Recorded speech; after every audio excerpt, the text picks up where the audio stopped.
At mga kapuso, marami pa rin dumaragsa sa mga tindahan ng paputok sa Bukawi, Bulacan. Pero dapat mag-ingat sa pagpapaputok at pag-iimbak ng mga yan.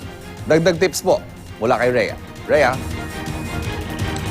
Yes, Ivan, paunti-unti may mga humahabol tayong kababayan dito sa Bukawi, Bulacan, Flowers Capital po ng Pilipinas, para bumili nung kanilang mga pampaingay sa pagsalubong sa 2016. Kita nyo naman, no? Yung isang customer dito, ready na. Ayan ang lahat ng kanyang mga binili. Mga budget niya, mga 9,000 pesos. Ha? Itatago ko na lang siya. Pero ayan, nakita natin, iba-iba talaga. May pambata at syempre may mga pangmatanda. Anyway, mga kapuso, sa mga pupunta dito no, sa Bukawi, Bulacan, isa sa mga mahalagang hanapin nyo sa mga paputok na bibili nyo, itong yung proper labeling, ika nga, no, dapat importante, merong instructions na nakasulat doon mismo sa label ng paputok. In English at Tagalog yan, ha. Actually, requirement na pati Tagalog kailangan naka-translate sa Tagalog itong instructions.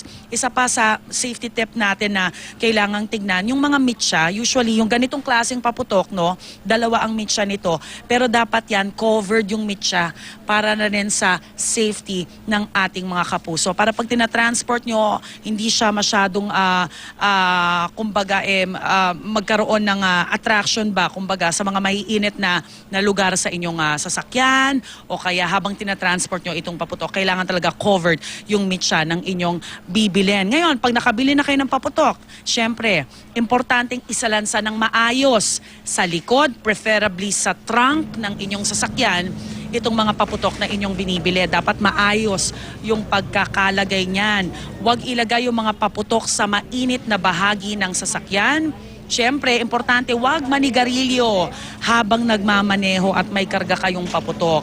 Ilayo ang paputok sa mga bagay na maaaring magdulot ng pag-init nito. At kung let's say motorsiklo o kaya tricycle ang inyong gagamitin, iwasang matapat ang paputok sa tambutsyo nito. Lagi natin paalala sa mga kapuso natin, safety first ngayong pagsalubong sa 2016.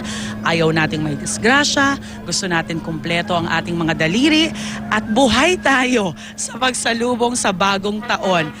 Kaya ako, hindi na lang muna ako magpapaputok. Siyempre, ang classic na Torotot, ito yung binili ko. Alam niyo mga kapuso kanina binibenta to sa akin ng 2 for nung una nag-umpisa sa presyong 100 pesos. Sabi ko, ang mahal last year parang 50 pesos lang. Natawaran ko po. So naging 2 for 120 pesos. 60 pesos pong isa. Pwedeng-pwede ng pampaingay. Tingnan niyo Diba? O, ayan. So, ang aking mga Degus Boys, meron ng Torotot para sa pagsalubong sa 2016. Back to studio. Happy New Year, Rhea. Maraming salamat. Ayan po may choices naman tayo Pwede magpaputok at nariyan siyempre yung mga Torotot na pinili ni Rhea at pipiliin ko rin.